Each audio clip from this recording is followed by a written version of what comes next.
अच्छा, ये जो मुसलमान कहते हैं जनाब कुरान अल्लाह का उतारा, कुरान अल्लाह का उतारा, कुरान अल्लाह का उतारा, इसके अलावा कोई अल्लाह का उतारा नहीं, सबका नफी, सबका इनका, कहाँ लिखा हुआ यहाँ कि अल्लाह ने कुरान उतारा?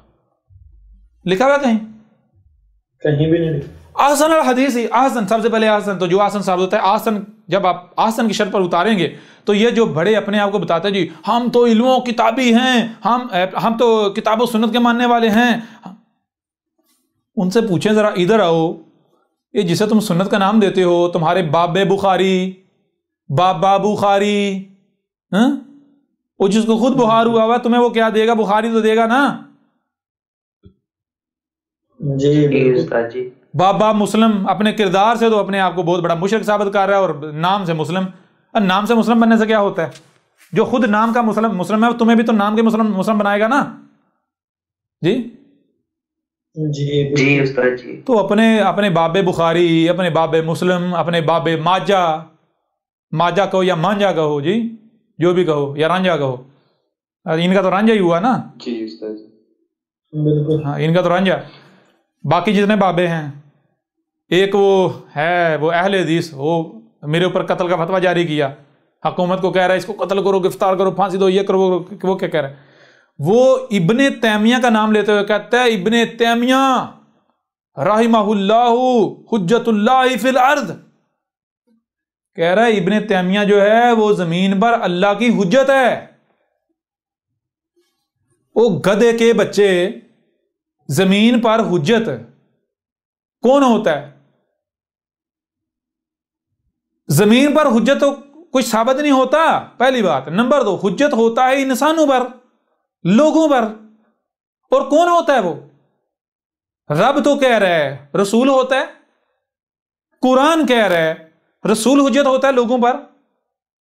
अगर आप ये कहें हुज्जतुल्लाहि फिल अर्द, तो इसका मतलब ये होता है, मतलब ये बनता है हुज्जतुल्लाहि अलन नास। समझा नहीं आ रही? क्यों? क्योंकि भाई जमीन पर अगर कोई हुज्जत है तो जमीन पर हुज्जत किन पर होगा? क्या गधों पर होगा, बंदरों पर होगा, बकरियों पर होगा, गाय पर होगा, या फिर हुज्जत तो ये जो नास हैं, लोग हैं, इन पर करने की जरूरत है। हुज्जत तो उन्हीं पर की जाएगी ना जो बाख्तियार हैं।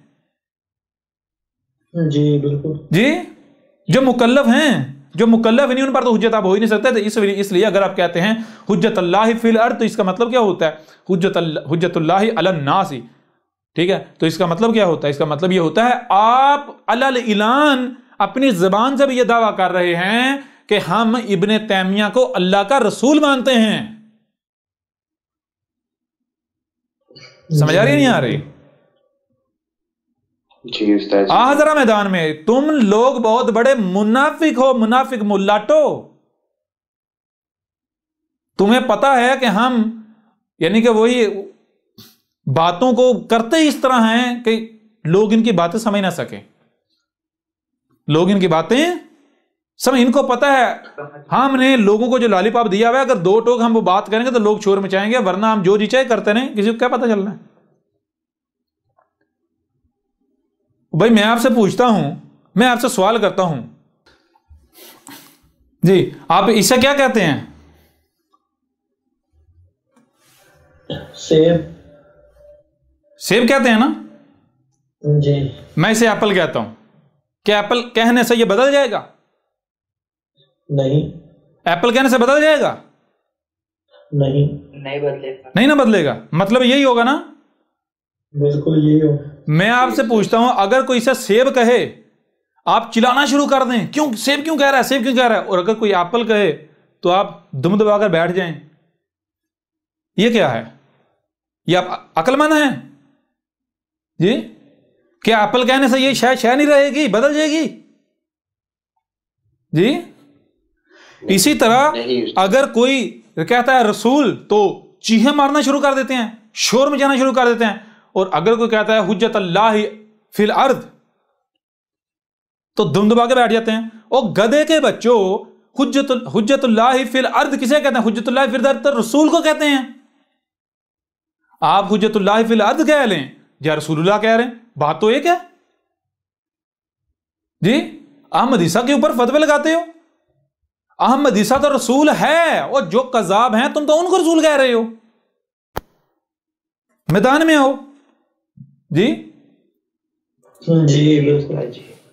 बहरहाल ये बात क्यों की? ये बात इसलिए की कि जो कुछ भी इन्होंने गढ़ा हुआ है, जो कुछ भी इन्होंने, अब ये सारी इनकी पोलें खुलनी है आगे। ये इतनी डिटेल के साथ बात करने का मकसद क्या है, वजह क्या है?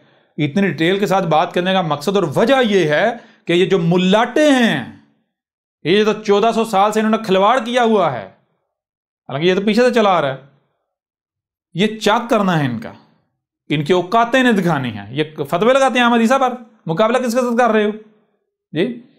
तो आओ जरा ऐसा करो, अपने जितने भी आप तुम्हारे तराजम हैं, तफासिर हैं, तुम्हारे बाबे हैं, जितने भी बाबे हैं, वो बुखारी हो, वो मुस्लिम हो, वो इब्ने तैमिया हो, वो जितने शयातीन हैं, वो बाबा इब्ने तैमिया हो या वो बाबा अब्दुल बिन जो वहाब, मोहम्मद बिन अब्दुल वहाब जो है वो हो जी, या फिर वो बाबा हो जिसे ये इमाम आजम, एक तो बरेलवियों का इमाम आजम है ना जी, काले, हाँ ये इंडिया में जो काले हो वो ब्रिटिश दौर में, और दूसरा एक इमाम आजम जी जिसको बैंस भी कहते हैं, बहुत बड़ा मार्का मारा। ये इमाम हनीफा साहब, उनका सबसे बड़ा कारनामा क्या है? किसी देवबंदी से पूछें जो बड़े अपने आप को आलिम कहते हैं, क्या था इमाम इब्न हनीफा जो उनका सबसे बड़ा कारनामा यह है कि उन्होंने बैंस को हलाल साबित किया जी। कहते हैं कि भैंस के बारे में मसला खड़ा हो गया, भैंस हलाल है या हराम है। कोई इस बात को जवाब नहीं, ना हराम साबित कर पा रहा था ना हलाल। जनाब इब्ने अपना अबू हनीफा साहब ने भैंस को हलाल साबित कर दिया, इतना बड़ा मसला हल कर दिया। आज भी जितने देवबंदी हैं, अक्सरियत देवबंदी, उनकी है, मुझे सैकड़ों की तादाद में सार को सामना करना पड़ा। मुझे ये भैंस जो है, पता है ये क्यों खाई जाता है इसको गोश्त? अरबों में, नबी पाक के वक्त अरबों में तो थी नहीं, तो ये कैसे आप कैसे से हलाल कह सकते हो? जानते हो, अगर आप अबू हनीफा का इनकार करते हो, ये अबू हनीफा ने इसे हलाल साबित किया था और आज आप खा रहे हो जी। समझ आ रही है नहीं आ रही? जी उस्ताद जी। माजी की बात कर रहा हूं। ये आप बहरहाल आप खुद भी मौजूद होंगे जिनके साथ ये हुआ होगा, इस चीज को जानते होंगे। तो ये है वो तुम्हारे ये जितने बाबे हैं उनका लिटरेचर जो है, किताबें हैं, लाओ जरा मैदान में। नंबर 1 आसन साबित करो, पहली चीज, पहली शर्त। नंबर 2 अल हदीसी साबित करो। अल हदीसी के मतलब ये है, क्या है? मतलब ये है कि जब उतारा था, ये देखे, जब उतारा गया, जब वो लिटरेचर, वो किताब वजूद में आया, मंजर आम पर आया, जब वो